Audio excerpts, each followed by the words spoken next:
Today I am going to teach you how to solder your own patch cables.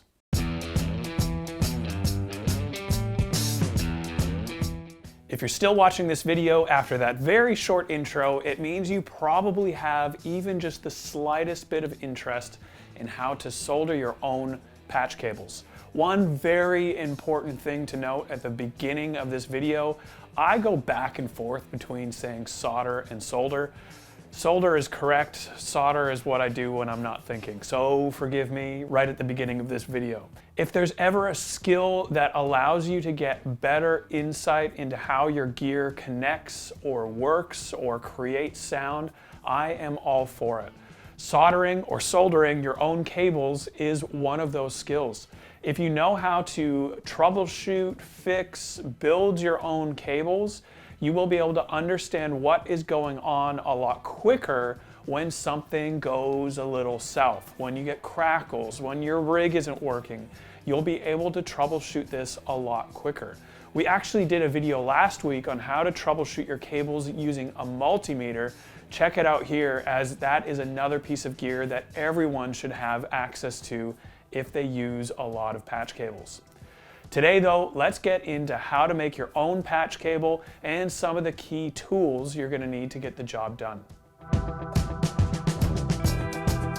Some of the tools we're going to use today, from most important to least, I'm not sure, is a soldering iron, some solder, wire strippers. A knife is really handy. Some people don't like using a Stanley or X-Acto knife. I personally love it, but you can also use other types of wire strippers as well. These tweezers sometimes come in handy. Good to have a set, they're really affordable. Some pliers, side cutters or flush cutters. They get really close to the thing that you're cutting. Some flux, this is optional. Flux or rosin is what you will find inside of the solder that you need. Don't go looking for it inside of the solder, as you won't really be able to see a whole lot.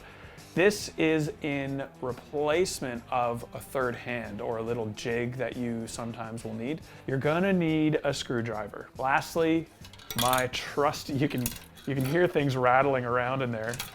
This is my jig. This holds 6.35 mil plugs or 1/4 inch plugs. XLR, MIDI, DC power. It basically just holds stuff in place so I can solder to it. And of course, you're gonna need some plugs and some cable if you want to actually make a patch lead. Those are the tools you actually need for today. I will talk about these in more detail as we go through them. The last thing actually that is gonna be quite handy to have is a multimeter or some tool to test these cables at the bench before you install them on your pedal board.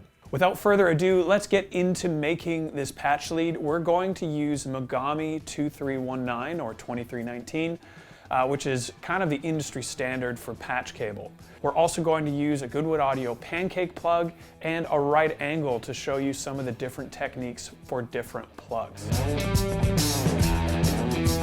Okay, so now we're at the soldering station and we have our plugs. You can see it on this camera better. We have a pancake and we have a right angle. These are both unbalanced cables. They have a tip and a sleeve, that is it. We also have our cable, which is Mogami 2319, and we are gonna get into making this patch cable. First thing that I am gonna do, and this is gonna differ from a lot of how you guys prefer to make it. I have done it this way for years and it's the way I'm most comfortable now, is I am going to cut or score the cable and I'm gonna prep the pancake end. You will quickly notice as you make more and more cables that there are different lengths of jacket that you need to cut away from the outside of this cable, depending on the plug that you're gonna use. So for a pancake, and honestly for a right angle, this could probably do quite well. I usually by default do a little bit more, cut away a little bit more of the jacket for a right angle.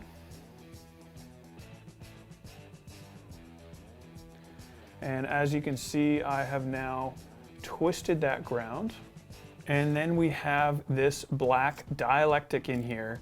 And basically, if we can go quickly to story time, The first pedal board and first patch cables I ever did, I forgot to get rid of this black dielectric that you can see right here. What this did is I finished every cable on my board. I tested them as I was going as well. And once I plugged in my board at the venue, I was playing at a church at that time, it sounded like someone had taken a thick blanket, put it over my amp, and then mic'd it. It sounded so muffled, it just was horrible. And it took me longer than I would like to admit to figure out what the issue was, and I did not peel away that black dielectric from each cable. So when I figured out the issue, I went back to every cable, every plug, opened it up, peeled it away, and everything was fixed. So remember to do this. It will save you so much time and trouble. So all I'm gonna do is I'm gonna use my thumbnail here, peel it away, and all you're doing is you just want to peel enough away so that when you solder that center conductor, or the conductor that's going to tip, that nothing will touch from that center to the black dielectric. So I just by default peel it away all the way back to the end of the ground there. And what you're going to do is next you're going to grab your knife. I just lightly score it again, get my thumbnail in there, twist and pull, and then the center conductor is already twisted and ready to be soldered. So now what we can do, again, this is where your options may vary a bit. How you approach this may vary. I really like to use flux. Other people will disagree with me, but basically what you can do is you can get 1 drop of flux, no more. You do not need to soak this thing. And then you can get your iron, and all we're going to do is take a drop of solder, put it on the ground, another tiny little drop, put it on the tip, and now we have tinned the cable or pre-soldered it. When we successfully connect it to the plug, that solder is going to make our job a lot easier. We're now going to take our screwdriver and we're going to do the pancake first. Don't lose the screws. Makes your job a lot harder later. And we are going to do something similar. We are going to pre-tin the ground only, and I'll show you why in a second. Again, just a little drop. And you will get the hang of this without having to go up to the plug every time. But what you can do is stick that center conductor into the tip tab there, and you can just trim your ground back. And now we can go back here. 1 little drop of flux on each. And again, making sure our iron is hot and not using too much solder. We just use 1 little drop of solder. We can now connect the tip and the sleeve.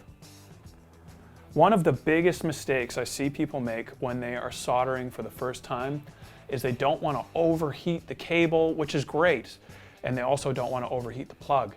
But their approach to doing this makes the process a lot worse and actually does more damage than it does actually help. What I see them do is come up to the cable, they'll heat up a little bit, pull away, heat up, pull away. It's like they're tapping in their delay pedal, but for soldering, it does no one any favors. It makes for a poor solder connection and usually overheats the cable and damages it. So all I advise you to do is if you're gonna solder, just solder. Be confident with it. Hold it down, count to 3, pull away. And what you're looking for, hopefully you can see this on the camera a bit here, is you are looking for a smooth connection. You don't want to see anything that you could get your fingernail underneath. You want to see a nice smooth connection on there. Same for the ground. And if you want, once it's cooled down a bit, you can even give it a little yank and see if it pulls away. Other things I've seen and heard of people doing is they will take their soldering iron and they'll hold it above and they will just drop solder onto the connection. That is going to do absolutely nothing for you. It's going to pop away right away. When soldering, you are trying to fuse these 2 joints together. To do that, you need to heat up the cable and the plug's tab to a very similar temperature. You need to get them both nice and hot, and then the solder will connect those 2 connections together. If you're constantly tapping and pulling away, you're gonna not heat up those two connections and the solder is not gonna make a great connection. So just remember to be confident when you're soldering, count to 3, and then get that tip out of there and you will have a good solder connection. All right, now we are gonna move on to the right angle plug. Again, common mistakes that I have made hundreds of times, and I know if you've soldered a cable, you've probably done something similar, is forgetting the type of plug that you are soldering and the parts that come along with it. What I mean by that is if you forget to put this on first in the right direction, you're gonna have to take the plug back off, put this shell on, and then resolder the plug again. So let's put this thing on before we do anything else, and now we can solder that right angle plug and screw this onto the plug when we're done. Again, I'm gonna take my knife a little bit more this time. I'm just gonna score it. And again, you can use your cable stripper for this. I'm then going to pull this ground away. If you want your plugs to point in the same direction, this is where you wanna make sure that that happens. Right now, it's not. So let's say we do. I'm gonna pull this ground around to face where my pancake plug is pointing. This isn't really something I normally worry about, as these cables are robust enough to be able to just kind of put them in the position you want, assuming you aren't doing it over and over again hundreds of times. Peeling away that black dielectric. Gonna score it with the knife. And again, I don't have to do it that hard. Get my nail in there, twist, and now we are ready to start soldering. I know that right away, I can trim this ground back because a right angle plug, from experience, doesn't actually need that much on it. All right, moment of truth. That original right angle plug I had, I actually had chopped the ground off of, so I've just swapped it out for a black and gold G&H right angle plug. So let's continue on with the video. So one other thing, or another approach we can now do, I'll take a slightly different one with this right angle plug, is we can pre-tin the plug. And we are just going to pre-tin this on the ground only. I'm just gonna make a slight pool of solder on that ground tab. We are then, again, our shell is now on the cable. And what we can do is we can thread that tip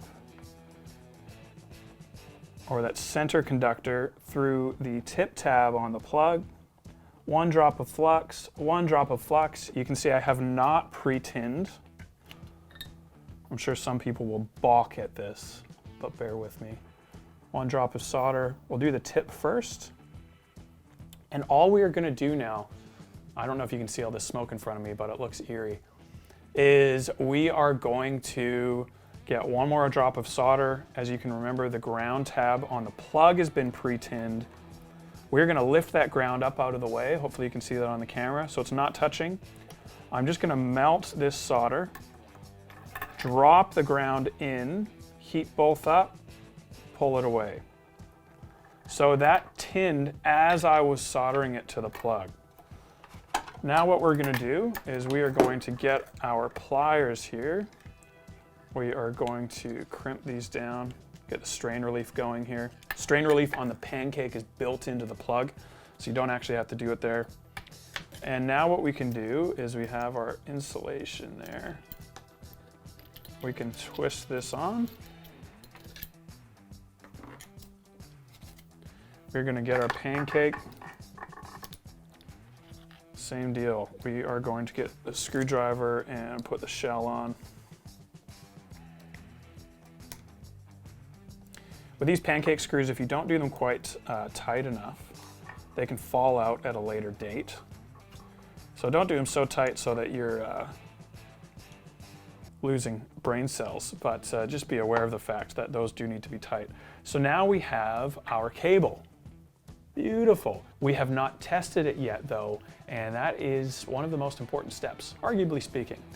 So, without reshooting this video and hoping for the best on this pancake cable, I have my multimeter.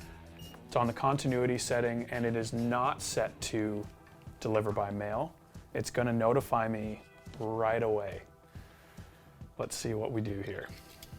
All right, so I'm gonna take these 2 probes of the multimeter and I'm gonna put one on the sleeve of the right angle, one on the sleeve of the pancake, and we should hear a beep. Beautiful. Sleeve to tip. Oh, silence never sounded so good. And then tip to tip. This is a working cable. That is how you make a patch lead. There are plenty of other plugs and cable types, but the main thing that I hope you get out of this video is how to make a solid solder or solder connection, and you can apply those lessons across multiple cable types and ultimately take more responsibility for your gear. Post your questions below. If you need any more links to tools or raw parts or anything like that, get in touch with us. More than happy to help. We'll see you next week for another video on the Goodwood Audio YouTube channel.